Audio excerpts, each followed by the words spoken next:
Então vamos seguir aqui com as plaquetas. É o seguinte, pessoal. O tecido sanguíneo, ele tem as hemácias, né? As plaquetas e os glóbulos brancos. Aqui a gente vai ver as plaquetas, depois os glóbulos brancos, que vai ter relação com o sistema imunológico. E aí eu dividi a aula porque o assunto é mais extenso. Então vamos lá. As plaquetas, elas surgem do megacariócito, né? Que é uma célula do lado que tem no tecido conjuntivo propriamente dito e vai se despedaçando, formando as plaquetas. A função das plaquetas é trabalhar na coagulação sanguínea. Você tem que ter um número de plaquetas, entre não sei quantos, não sei se é 200 ou 400 mil, que é o ideal. Abaixo é problema para você e acima também é problema. Abaixo quando você tem plaquetas abaixo do que se precisa, seu sangue é muito ralo, então você tem uma grande chance de ter hemorragia, que é o que acontece quando a gente pega a dengue hemorrágica. A dengue abaixa nossas plaquetas a tal ponto que o nosso sangue fica tão ralo que você começa a ter hemorragia. De sair sangue da gengiva, do nariz, de outros lugares, porque o sangue está tão ralo que ele vai vazando pelos capilares sanguíneos, entendeu? E acima do normal é o que a gente chama de trombofilia. Abaixo é hemofilia, acima é trombofilia, que quando o sangue engrossa além do ponto e a pessoa pode ter trombose, que é o quê? É um super coágulo formado pelas plaquetas, porque o sangue está muito grosso, e você entope o vaso sanguíneo na forma que, quando isso acontece na perna da perna da pessoa vai inchando, tá? E esse trombo, ele pode desprender, vamos supor, da perna e parar no coração, dar uma parada cardíaca, pode parar no seu pulmão, dar uma embolia pulmonar, que é o quê? É um trombo, né? Um bloco de sangue que desprende, está duro, grosso, e entope lá os seus broncos, bronquíolos, e aí o que acontece? O ar não consegue passar direito, você está entendendo? Nem o ar e, naturalmente, nem os vasos sanguíneos. Não, peraí, só voltar aqui. Só fiz uma confusão. Quando o trombo desprende, ele vai subindo ali os vasos sanguíneos. Tá? Passa pelas veias cavas, né, que são as grandes veias que trazem o sangue para o coração. Do coração, passa por lá. Se ele não causar nenhum problema no coração, ele for seguindo o fluxo sanguíneo, ele vai parar. Vai pegar umas artérias pulmonares, vai parar lá no pulmão. E aí esse trombo vai bloquear o sangue lá onde ocorrem as trocas gasosas. E aí as hemácias não conseguem fazer trocas gasosas, porque o caminho está bloqueado. Você está entendendo? E sem trocas gasosas, você não vai ter oxigênio nessas hemácias. Então a pessoa começa a sentir falta de ar, falta de ar, falta de ar. E aí como que resolve isso? Você tem que ir para o hospital, ficar internada e ficar tomando um anticoagulante e rezando para ele dissolver esse coágulo, que não é fácil. Tipo assim, a maioria das pessoas que entram com um quadro de embolia pulmonar, que é uma complicação de uma trombose, né? A maioria das pessoas não sobrevivem, tá? Acima da média que entra para internar não sobrevive. Depende de idade e outras coisas mais, tá? Então, como é que funciona? Quando você tem alguma lesão, vai acontecer esses fatores aqui, ó. Primeira coisa, você vai ter uma vasoconstrição. Esse processo de coagulação sanguínea é um processo, cara, um efeito dominó, vocês vão ver. A vasoconstrição é o seguinte, ó, você cortou com uma faca aqui o seu dedo, saiu sangue. Primeira coisa que seu vaso sanguíneo vai fazer é usar a musculatura dele para apertar, que é a constrição, diminuindo o fluxo sanguíneo. Aí vai juntar umas plaquetas e umas fibras e vão formar o coágulo primário, ou rolha plaquetária primária. E essa rolha vai ativar as plaquetas para liberar uma proteína chamada tromboplastina, tá? Essa proteína ela fica lá no fígado. Só para vocês terem uma ideia, ó.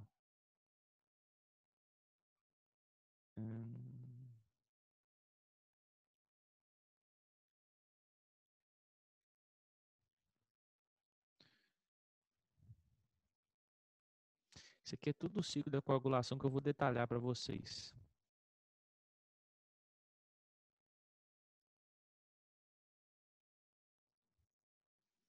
Mas basicamente é o seguinte: um coágulo nada mais é que as hemácias se juntando junto com as plaquetas que não estão no desenho e essas fibras proteicas que vocês vão ver que é a fibrina, tá? Então vamos lá, ó. Feriu, reduz o tamanho do vasoconstrição. Plaquetas se juntam a outras fibras de colágeno junto com as hemácias e vão fazer uma massa para tampar como se fosse uma rolha para evitar o sangue sair. E essa rolhazinha aqui vai ativar a tromboplastina que vem lá do nosso fígado, ó. Aqui, ó. Plaquetas, hemácias vão se juntar, tá vendo? E aí forma o nosso primeiro coágulo. Que é o rolha plaquetária, tá? E aí o que acontece? A partir do momento que eu tenho isso aqui, nós vamos ter a liberação da tromboplastina. O que a tromboplastina vai fazer, cara? Ela vai ativar lá no nosso fígado, tá?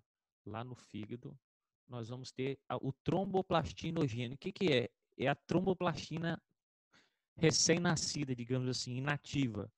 Então, quando acontece isso aqui, essas rolhas vão ativar o tromboplastinogênio que vai se transformar em tromboplastina. E aí, o que acontece? Quando a tromboplastina entra em ação, ela vai fazer o quê? Ela vai sugar cálcio do nosso sangue e vai transformar uma outra proteína, que é a prototrombina, que fica no fígado também, em trombina. Então, quem faz o serviço mesmo são as ativas, que é essa e essa. Então, ó, a rolha faz a tromboplastina virar o tromboplastinogênio que está no fígado virar tromboplastina. Essa tromboplastina vai fazer a prototrombina virar trombina. Tá? Beleza, pessoal? Essas vitaminas, para elas serem produzidas, por exemplo, que ela precisa de vitamina K. Essa prototrombina que é produzida no fígado. Ela precisa de vitamina K, senão não dá para ela ser produzida não, tá? Mas o texto.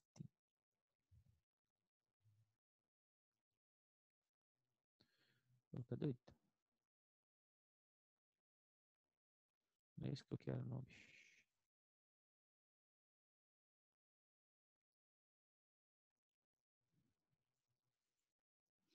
E aí, ó,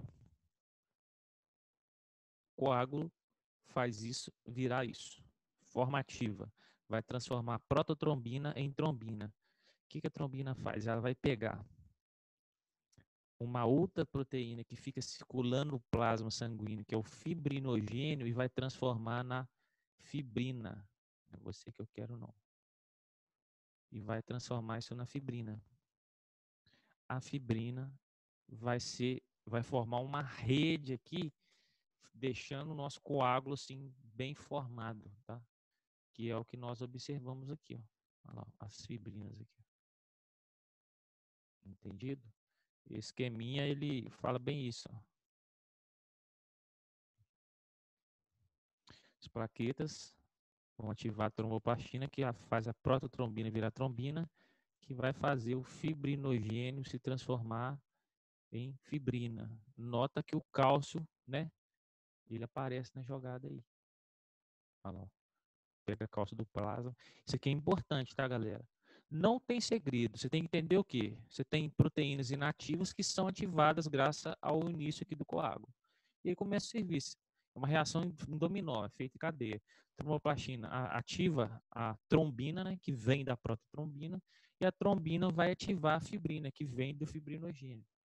Então, ó, as que são ativadas são essa e essa. As ativas estão enquadradas, beleza? Aí fica mole. Ah lá, aí fica essa confusão. Tá? E aí é o seguinte, locais, por que dá coágulos nos nossos vasos sanguíneos? Vamos supor, se a pessoa ficar deitada, você quebrou o joelho, você vai ficar deitado muito tempo. Lembra que eu ensinei que a panturrilha é o segundo coração, que ela ajuda a bombear o sangue dos pés para cima? Eu já comentei isso com vocês. Se você ficar deitado muito tempo, o sangue não vai subindo com facilidade das pernas para o coração, não. se você não deitar com a perna para cima. Então, que esse sangue vai movimentando devagar, a tendência dele, ainda mais se você for uma pessoa mais velha, é ele coagular. Até se você for mais novo, você tem risco. E aí, o que acontece? Vai formar um trombo, que é uma emaranhada ali. E aí entra os perigos. Agora, se vamos, você chega lá do coração para o pulmão, aonde circula sangue também, a circulação é mais lenta, tá?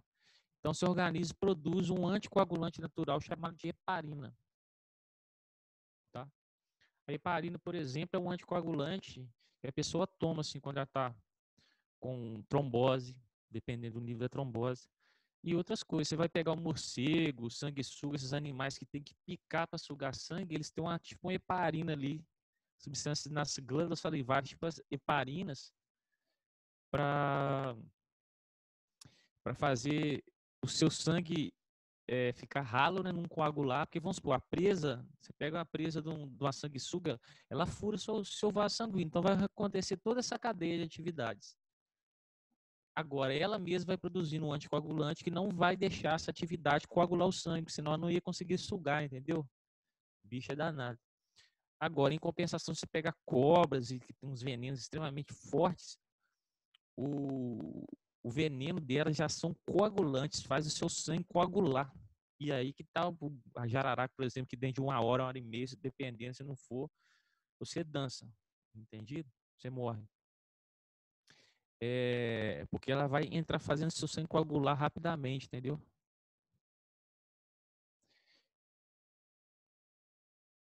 Então é isso. E agora nós vamos falar do nosso sistema de defesa, né? Nosso sistema imunológico, a gente começa pelos leucócitos. Leucócito é um grupão de células que participam da nossa defesa. Eles são ativados quando algum organismo ou algo, substância desconhecida, entra no seu corpo. Tá? E é o seguinte, você tem que ter nem de menos e nem de mais. Quando você está com algum tipo de infecção, seus leucócitos passam de 10 mil. Aí, quando seu leucócito passou de 10 mil, significa que você está com algum tipo de infecção, que é o que nós chamamos de leucocitose. É alguma infecção ou alguma alergia, ou seja, seu organismo está respondendo a algum agente estranho. E você tem o caso da leucopenia, que é o caso da AIDS, é quando seus leucócitos estão abaixo do padrão.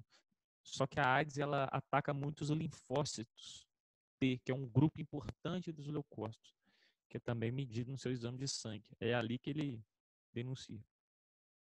Aí nós temos vários tipos de leucócitos. Os granulócitos, tá?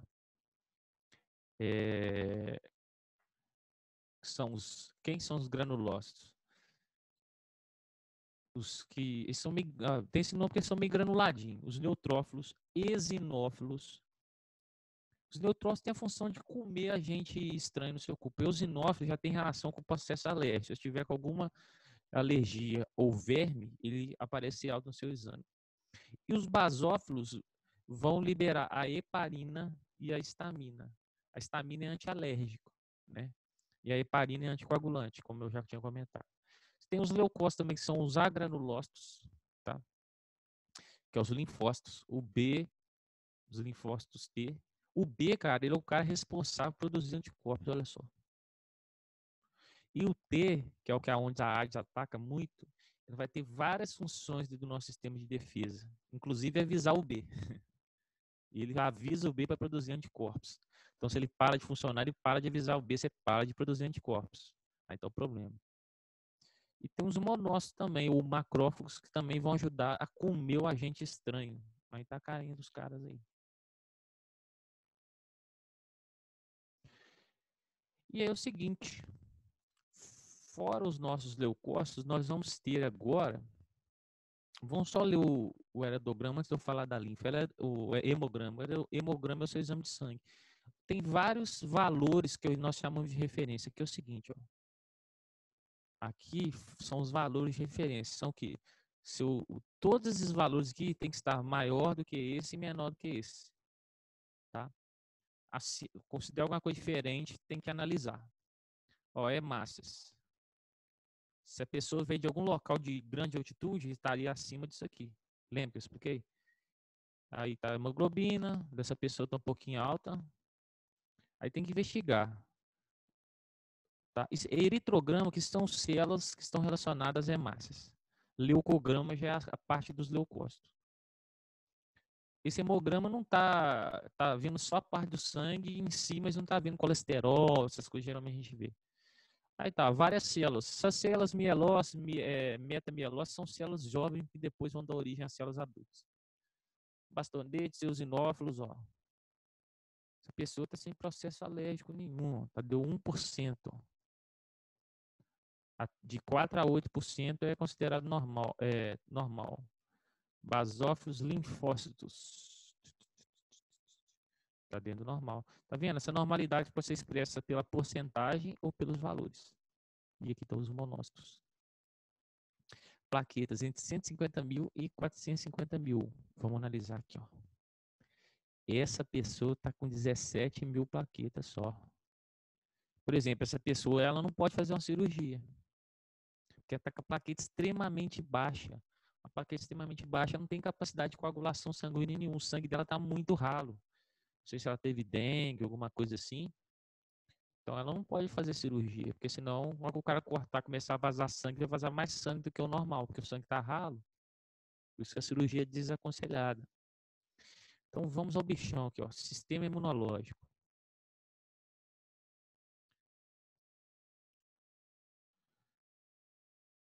Sistema imunológico, pessoal.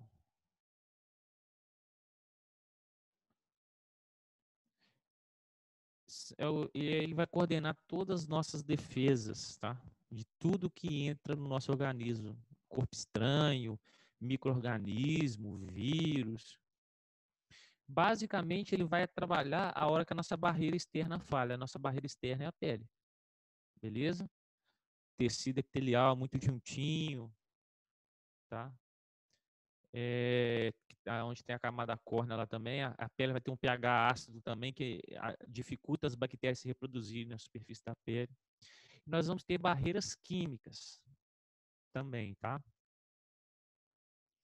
A pele, tipo assim, ela não dá conta de tudo, mas ela ajuda. Vamos supor, qualquer micro-organismo que entrar pela minha boca que eu engolir, ele chega no nosso estômago e se estrepa, porque lá o nosso estômago é muito ácido. Então, só ali ele já dança, tá? A nossa garganta também tem muco. O que é o muco? As células aqui produzem uma substância pegajosa que os micro-organismos vão ficando agarrados ali e vão sendo, digamos assim, digeridos, tá? A lágrima também, ela vai ter uma substância que é enzima que destrói micro-organismos, que às vezes está na região do nosso olho. Mas o que nós temos aqui? As vias respiratórias também têm cílios, né? Nosso nariz já tem pelos que são filtros, vai produzir um muco que vai agarrando micro-organismos que entram, tá? E chega lá dentro da região pulmonar, tem cílios que travam micro-organismos aqui, entendeu? Então isso tudo vai funcionando para evitar, só que tipo assim, nem sempre tá certo, né? E aí que entra o nosso sistema imunológico. E o sistema imunológico é o seguinte, nós vamos ter imunidade natural e imunidade adquirida. A imunidade natural é aquela que a gente tem ela desenvolvida quando a gente nasce, tá? Você, tipo assim, o neném ele tem uma pequena imunidadezinha, tá? A imunidade adquirida é aquela que a gente vai adquirindo ao longo da nossa vida, né?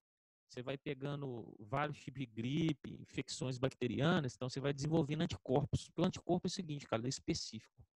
Se eu fui infectado com o vírus, você vê a dengue, são 4 tipos de vírus. Você pegar o tipo 1, você está com anticorpos para o tipo 1, para o 2, 3 e 4, você não está, não. Então você vai pegar do mesmo jeito. Uma vez que eu peguei a dengue tipo 1, eu desenvolvi anticorpos para ele, eu vou ter uma memória imunológica. Tá? A imunidade adquirida pode ser natural ou artificial. A artificial é através das vacinas. Tá?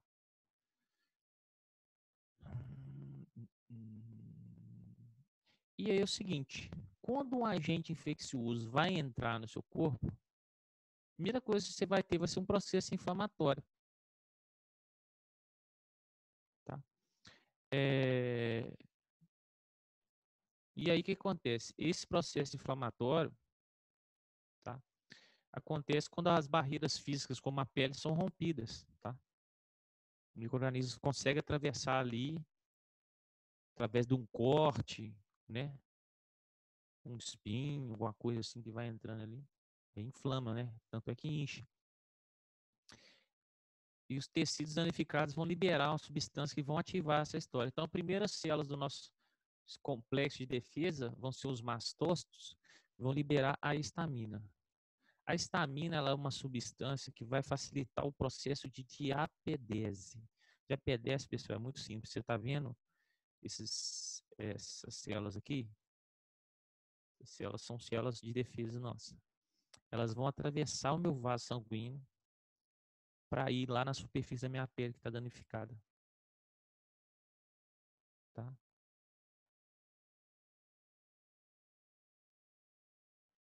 Pode ver que ela está saindo do vaso sanguíneo e ela começa a sair para que, no caso, ela está atuando em cima de bactérias. Ó.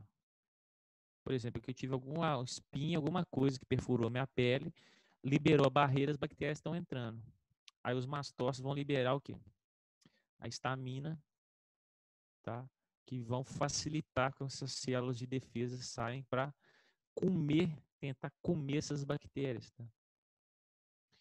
E aí o que acontece? Esse processo todo vai causar vermelhidão, inchaço, aumento de temperatura, dor naquela região, que é o que a gente chama de inflamação. Outras substâncias vão provocar até febre, porque é o seguinte, a febre, cara, tem bactéria que ela não aguenta 37, 38 graus, não vai aguentar 38 graus não, ela morre. Então a febre é uma defesa do seu corpo natural. Uma infecção, seu organismo eleva a temperatura para matar os micro-organismos. Tá? Então, diapedese é quando a gente tem alguns leucócitos atravessando as paredes do vaso sanguíneo para tentar atacar ali o agente invasor. As primeiras células que vão fazer essa atividade, que vão ser os neutrófilos, tá? Eles vão atravessar a parede, beleza. Eles vão tentar fazer fagocitose, que é o quê? Comer a bactériazinha, tá? Depois de comer várias bactérias, eles vão morrer, tá? E aí, nisso que eles morrem, vão sobrando pedaços deles ali e formam o nosso famoso pus. Tá vendo? As coisas agora passam a fazer sentido, né? Você pega qualquer ferimento infeccionado, vai formar aquele pus ali, que é o quê? São as células que estão comendo os micro-organismos, estão morrendo, vai sobrando ali aquela massa branca que são elas. Se os neutrófilos, digamos assim, é a linha de frente, não funcionar, a infecção continuar, a gente vai ter a ação dos macrófagos, tá? Eles já vão entrar em ação e vão comer lentamente a bactéria, o patógeno, qualquer coisa que entrou. E por eles serem lentos nesse processo, eles ficam muito tempo vivos ali combatendo o negócio, tá? E aí ele faz uma coisa muito doida, que é o seguinte. Ele, depois que ele come o micro-organismo, que ele, através da fagocitose, e ele vai, digamos, degradar, né, destruir esse micro-organismo, os micro-organismos, qualquer agente invasor no nosso corpo, gente, pode ter esse apelido, na verdade é o termo, tá? Antígeno. Qualquer coisa que entrar no seu corpo é antígeno. Tá? Bactéria, vírus, antígeno. Então, o macrófago, o que ele vai fazer? Vai comer as bactérias, vai degradar ela e começa a expor pedaços dela do lado de fora, olha lá. E põe o troféuzinho dele, tá vendo? Tira a onda dele. E isso vai ser um negócio doido e importante. Olha lá, ele vai botar do lado de fora da membrana para avisar as outras células de defesa quem é o bandido. Você está entendendo? Porque com esses pedaços do antígeno da bactéria, do antígeno é a bactéria, o vírus ou o protozoário, qualquer invasor. Com esses pedaços aqui, ele vai ajudar as outras células a reconhecer quem é o problemático na história. Quem é que está causando o problema. E aí, a partir disso, a gente vai ter a resposta imunológica, que era natural e inespecífica, ela vai passar a ser específica contra o organismo ou a substância invasora no seu corpo. Então, vamos entender isso aqui. Entrou uma bactéria no seu corpo, furou a pele. Vai, os neutrófilos tentam atacar lá. Não deu conta, entra os macrófagos. O macrófago vai comer ela, degradar ela e os pedacinhos ele põe do lado de fora. Nesse processo que ele põe do lado de fora, ele começa a avisar seu sistema imunológico quem é o bandido. E aí entra o quê? a resposta imunológica específica. Por quê, galera? Cada tipo de substância micro-organismo nocivo que entrar no meu organismo vai ativar uma parte do meu sistema imunológico para produzir anticorpos. Isso é o que eu chamo de resposta imunológica específica. Porque se entrar uma bactéria, uma parte do meu sistema imunológico vai produzir anticorpos a partir de tais células, anticorpos tal. Se entrar um vírus, uma outra parte do meu sistema imunológico, através de outras células, vai produzir outro tipo de anticorpo. Então, digamos assim, para cada caso, você vai ter um anticorpo produzido por um grupo de células. Então, por isso que é específico. Agora, tanto a bactéria que me infectou quanto o vírus que me infectou, antes de eu avisar através desse processo aqui, a minha resposta não é específica, ela é inespecífica. Ou seja, se entrar uma bactéria, se entrar um vírus, se entrar uma substância para o usuário, vai os neutrófilos combater, vai os macrófagos combater. Digamos assim, a linha de frente, independente de quem entrou na linha de frente. Daí para trás, aí são respostas específicas. O cara que ele vai avisar o sistema imunológico e vai acionar a parte responsável por... Tipo assim, ó, tem um sequestrador, vai o PM, vai lá o delegado tentar conversar com ele. É um neutrófilo e um macrófago. Não deu certo, ele vai chamar aquele cara lá especializado em sequestro para dar conta. Ah, tem uma bomba. Vai lá o PM, delegado, dá uma analisada. Não deu conta, vai chamar o cara especializado em desarmar a bomba. Você está entendendo a lógica? O exemplo é esse. Então é o seguinte, esse tipo de antígeno exposto aqui vai o quê? Buscar a ajuda dos linfócitos. Aí agora chegou o BOP, meu irmão. Agora é o BOP, caveirão. E aí entra os linfócitos. A célula apresentadora de antígeno, que é o macrófago, que está lá com os antígenos em volta, vão ativar os linfócitos. Os linfócitos, né, linfócitos são produzidos lá na medula óssea. Aí são produzidos os linfócitos imaturos. Aí eles vão ser amadurecidos em regiões diferentes. Uns linfócitos ficam na medula óssea, ficam adultos, formando linfócito B, e outros vão para uma região, um órgãozinho chamado de timo, tá? Que vai ser os linfócitos T. E aí, depois que eles estão maduros, eles vão circular no sangue. Tá? A íngua acontece quando você está com algum tipo de infecção, né, galera? Porque a gente tem a região do nosso sistema linfático, que depois eu falo para vocês, que gruda bactérias ali, vai juntando, inchando, juntando o líquido e forma que a bola que é a íngua. Depois eu falo. Então vamos à imunidade específica. É muito simples. O macrófago que está com seu antígeno ali, né? Exposto, ele vai acionar o linfócito TST, tá? E aí o linfócito T vai atacar. Vamos ver aqui devagar. Aqui a gente tem que ver devagar. As células apresentadoras de antígeno são os macrófagos. Para ativar a imunidade específica, devem se ligar ao linfócito específico, ou seja, isso, o macrófago que está com aquele antígeno exposto do lado externo, como que ele vai ativar o sistema imunológico especificadamente? Ele vai se ligar a um linfócito específico. Você tem vários tipos de linfócitos, ele vai, tipo assim, chamar o linfócito que está relacionado àquele micro-organismo que está atacando. Entre os vários tipos de linfócito, o mais importante é o T4, que é aqui que a AIDS trabalha, tá? Pois esse passa a secretar diversas substâncias, como interferon e interleucinas, que são capazes de estimular outras defesas. Olha que doido. Então, o macrófago ativa o linfócito T, principalmente a turminha do CD4, e esse cara vai ter a função de produzir substâncias que vão ativar outros linfócitos. Por isso que ele é muito importante. A AIDS acaba com esse cara. Aí rebenta o sistema imunológico todo. Essas outras células de defesa que são ativadas pelo linfócito linfócito T, principalmente T4, vão ser, por exemplo, os linfócitos B. E é esses caras que vão se multiplicar e produzir os anticorpos, também chamados de imunoglobulinas, tá? Então, ó, macrófago ativa o linfócito T4 que vai produzir substâncias para atacar o micro-organismo também, mas ele vai produzir substâncias para ativar o linfócito B, que vai começar a produzir os anticorpos, que vão ser proteínas que vão atacar fortemente o agente invasor. Tá? Aí você tem aqui, ó, por exemplo, o linfócito T. Tá? Vai produzir substâncias para atacar ali, vai ativar o linfócito B, que vai produzir anticorpos, tá? Que vão atacar a célula, beleza? A célula não, o micro-organismo invasor.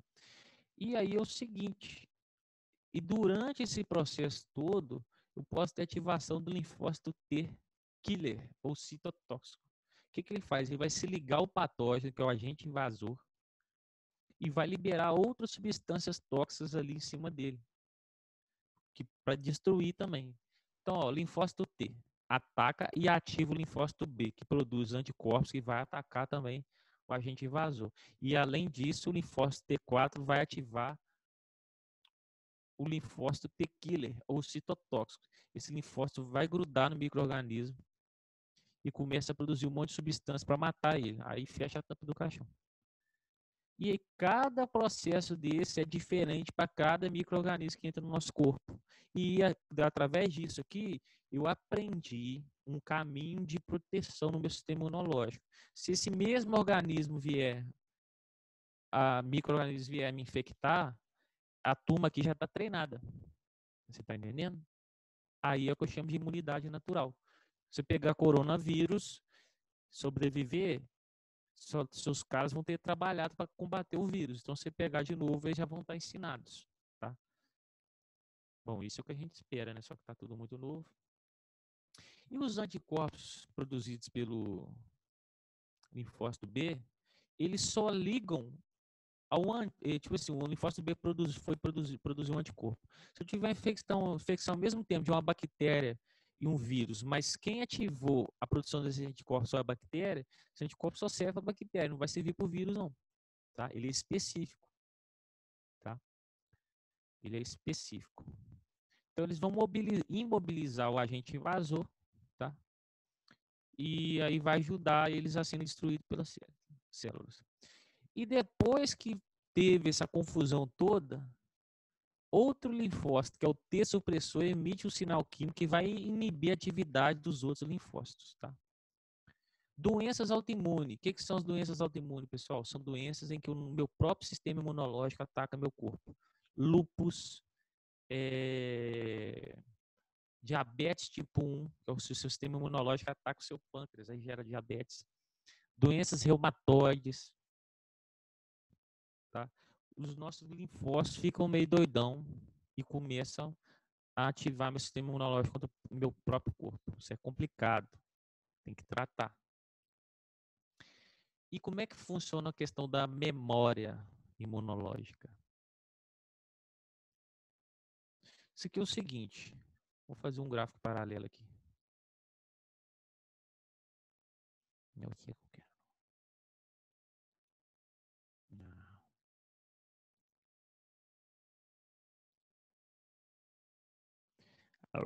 Tomás. Aí é o seguinte. Isso aqui que a gente tem é uma curva em relação à produção de anticorpos.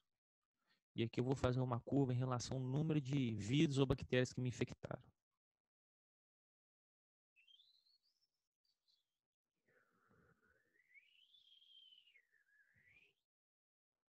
Isso aqui é o número de bactérias que me infectaram ao longo do tempo, tá? Número de antígenos. Lembra, antígeno é o nome que eu dou para todo mundo que entrar que foi invasor no meu corpo.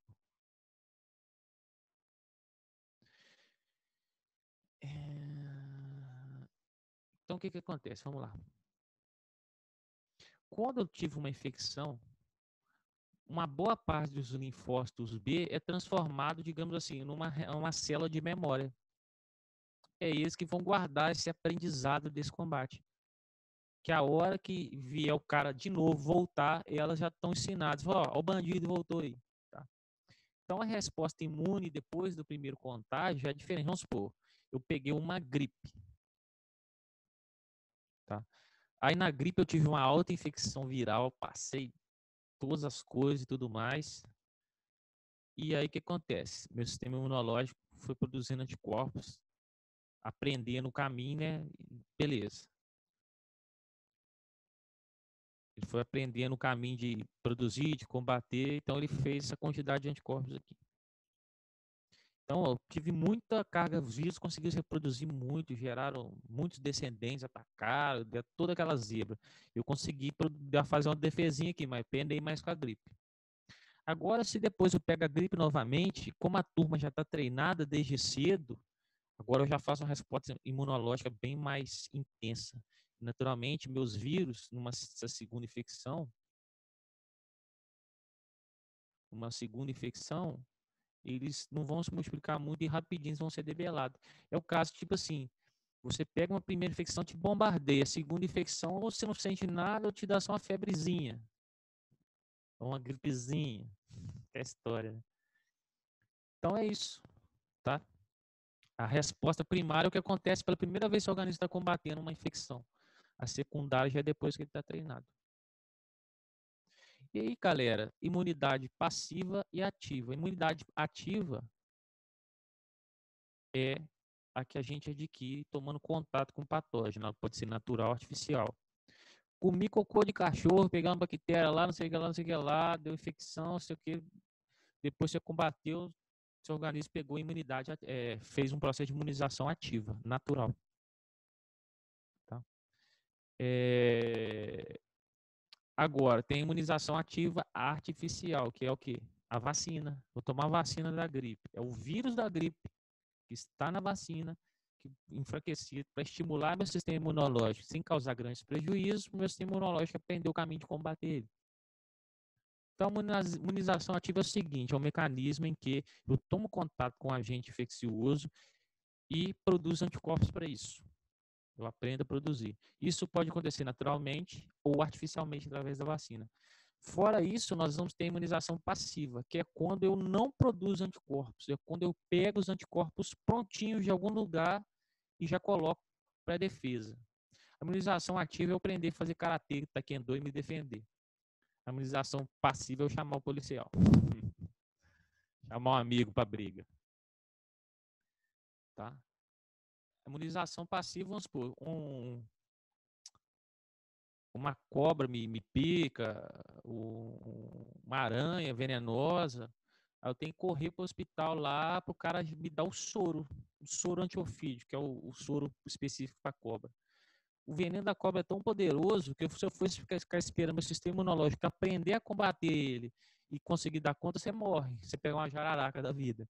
Então você corre para o hospital para eles já te darem os anticorpos prontos da jararaca para combater aquele veneno. Só que como você está pegando um anticorpo externo pronto, seu organismo não aprende a produzir, não aprende a produzir ele, está entendendo? Então, né, tipo, você resolve o problema ali na hora. Tá? E como é que o cara faz um soro desse, por exemplo? Eu vou lá, injeto o veneno da cobra no cavalo, que ele é grandão, ele não morre com isso, ele consegue resistir, sobreviver, produzir anticorpos contra o veneno. Depois eu extraio o sangue dele, separo os anticorpos e produzo um soro que eu vou injetar em você. Tá? Então é isso, pessoal. Aqui encerra a nossa atividade dessa semana. Abraço.